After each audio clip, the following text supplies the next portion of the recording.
En février 2018, l'une de nos équipes avait accompagné en gare de Dijon Martine Maudonnet, déléguée des Paralysés de France pour la Côte d'Or. Dans cette gare qui accueille 16 000 voyageurs par jour, un seul quai est équipé d'un ascenseur et aucun quai n'est à la bonne hauteur pour un accès facile en fauteuil. En février 2018, donc, des travaux d'accessibilité étaient programmés.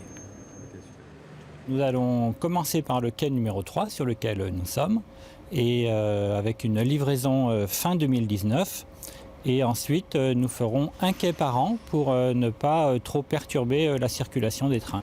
Ces travaux devaient débuter en septembre 2018. Ce ne fut pas le cas pour cause d'appels d'offres infructueux, explique SNCF Réseau. Hier, Michel Neugnot a donné une autre échéance.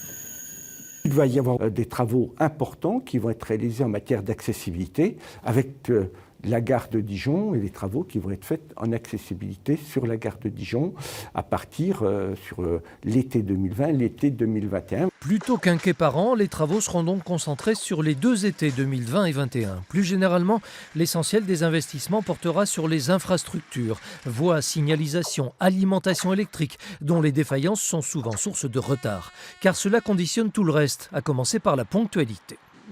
Dans l'ordre, la qualité du réseau, donc des investissements pour que le réseau soit de qualité, et ensuite on développe l'offre, parce que quand on met plus de trains, il faut qu'ils partent à l'heure et qu'ils arrivent à l'heure. 90% de trains qui partent et arrivent à l'heure, 90% et non pas 100%, c'est l'objectif affiché une fois encore cette année.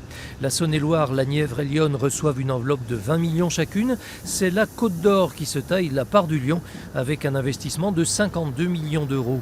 10 seront consacrés à la sécurité avec notamment la rénovation de nombreux passages à niveau.